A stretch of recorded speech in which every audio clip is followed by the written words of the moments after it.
Assalamu alaikum урматтуу мекендештер. Комментарийде жазылган суроолордун бирөөсүнө жооп берүү менен бирге жалпыга маалымат берейин. Көрүүчүбүз креатинин 300дөн ашса эмне кылуу керек деп сураптыр.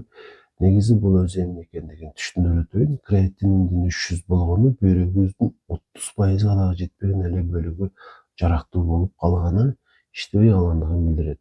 Мисалы биз мына ушуну бөйрөк деп айта турган болсок, кара бөлүгү жарактуу бөлүгү, калган көп бөлүгү жараксыз. Эми бул жараксыз бөлүгүн биз эмне кылсак дагы калыбына келтире албайбыз.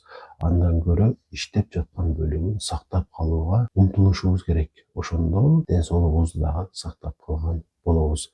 Сиздерге 3 сунуш айтайын. Эң жөнөкөй биринчиси бул албетте туура тамактанууга аракеттенүү керек. Сизден талап кылынчу негизги нерсе эч качан ачка жүрбөңүздөр. Сөзсүз түрдө суткасына 3 жолу, 4 жолу тамактанууга туура келет. Албетте өлчөмү азыраак болсо жакшы. Бөйрөк ооруганда белокту кыскартуу керек болуп калат. Ар бир азыкта белок бар, бирок айрымдарында белок көбүрөөк болсо, айрымдарында белок аз болот. Ошол белокту азыраак өзүнө камтыган азыктарга басым жасай беребиз. Анан ушул негизи креатин болгондо эле этти, жумуртканы жегенди тыюу салам, анткени бул азыктар белокту өзүнө эң көп камтыйт. Ошол себептүү эт азыктарын токтотушка туура келип калат. Айрыкча бөйрөк өтө начар иштеп жаткан учурда 200-200дөн ашкандан кийин. Анан албетте өтө айтып өттүм, ар бир эле азык өзүнө аздан болсо дагы белокту камтыйт. Жаныбарлардын азыгы боюнча түшүнүктүү эле болду.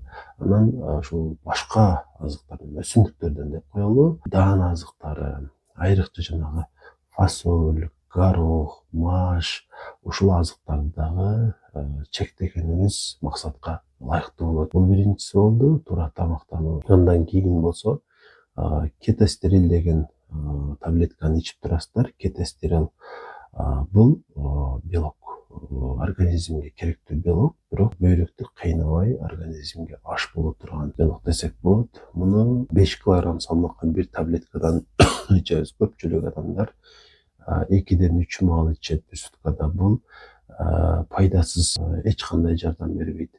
Жок дегенде суткасына 3дөн 3 маал ичишке туура келет. Андан жогору ичесиздер. Мисалы 80 кг болсоңуз, суткасына 16 таблетка ичиш керек болуп калат. 60 кг болсоңуз 12 таблетка. Албетте мунун баасы арзан эмес, тилекке каршы моонсуз болбойт, туура түшүнүңүз. Үчүнчү сиздерге сунуштай турган нерсе, албетте бир айда бир жолу анализ тапшырып туруу. Кайсы анализдерди тапшырабыз?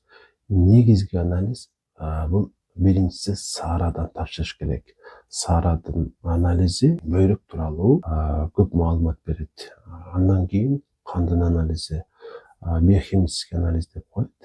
Креатининге тапшырабыз, мочевинага тапшырабыз, мочевая кислотага тапшырабыз. И анан общий анализ кровь, кандын форменин элементи деп коет. Эритроцит, лейкоцит, сои, тромбоцит, ушуларды көрүшүбүз керек. Бул эң негизги анализдер. Мындан сырткары дагы бир айда болбосо дагы, жок дегенде 3-4 айда бир жолу тапшыра турган анализдер бар. Кошумча, мисалы, парат гормон деп коет. Калкан сымыл бездин ушул бир гормон анализи болуп калат. Ушуну тапшырабыз. Жана мындан сырткары дагы мисалы витамин Дга дагы бир жолу тапшырып кое бериш керек болот. Жана дагы негизгиси ушулар экен. Ушул анализдерди айткан убактарда тапшырып туруңуздар. Анан нефролог билесиздер баарыңыздар эле, ошол нефролог деген врачка көрсөтсөңүздөр сиздерге туура багыт берет. Алдыда дагы кандай аракеттерди кылыш керек. Анан түшүнүп коюшуңуздарды каалайт элем. Креатин пайда болду, көбөйдү, аны түшүрүүгө умтулуштун кереги жок. Болгону мындан ары ошол калган эле бөлүктү кантип сактап калыш керек, ошого умтуласыздар. Эч кандай чөп, эч кандай бир башка табигый ыкмалар. Табигый ыкма деген нерсе бул жок нерсе. Түлкү куйрук, дагы бир нерсе дегендер бар го. Ошолорду аткарбай эле койгуңуздар. Эгер ошолорду кыла турган болсоңуздар, кайра бөйрөктү кыйнайсыздар. калган ошол 30% дагы жок класстар дагы заместительный терапия деп коет. Бөйрөктүн ошол функциясын машина аткарыш керек болуп калат да, ага муктаж болбой эле коюңуздар. Андыктан аракет кылыш керек. Аракет кылсаңыздар, каалаган убакытка чейин бөйрөктүн кызматын сактап тура аласыздар. 20, 30, 40, 50 жылга чейин сактаса болот. Ал үчүн сизден өтө да суралган аракеттер, талап